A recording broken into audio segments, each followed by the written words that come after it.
Rwagasore, avec une stratégie, avec une conscience nationaliste, il a pu se démarquer de ce qu'il fut comme prince ou fils du roi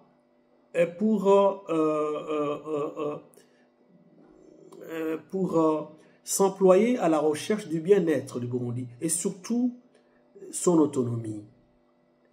Alors, avec l'indépendance acquise chèrement, Rwagasore, son discours fut simple.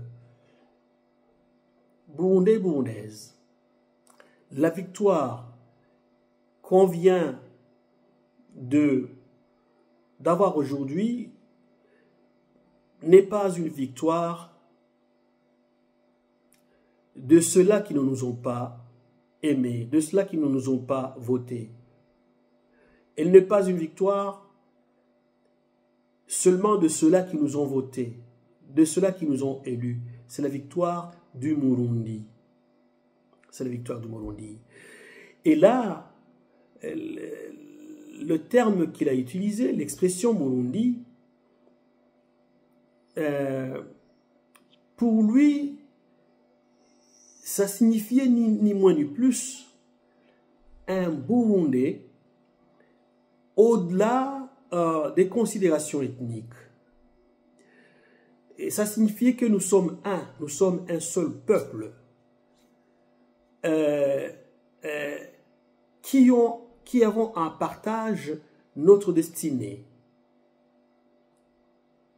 ou notre destin. Alors, en se battant pour la victoire, il voulait un Burundi souverain et qui se démarque des connotations, qui se démarque des ethnies. Fort malheureusement, ce concept ethnique, après son assassinat ou après l'abolition de la monarchie,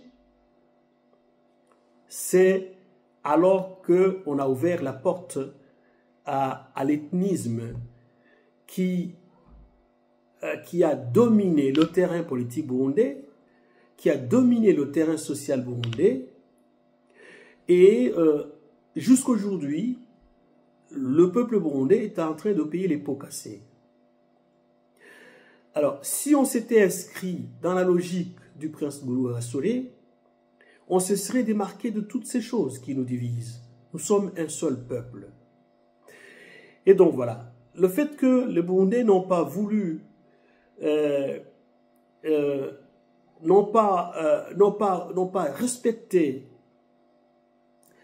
la cause pour laquelle il s'est battu, le fait que les Burundais n'ont pas pu respecter son héritage,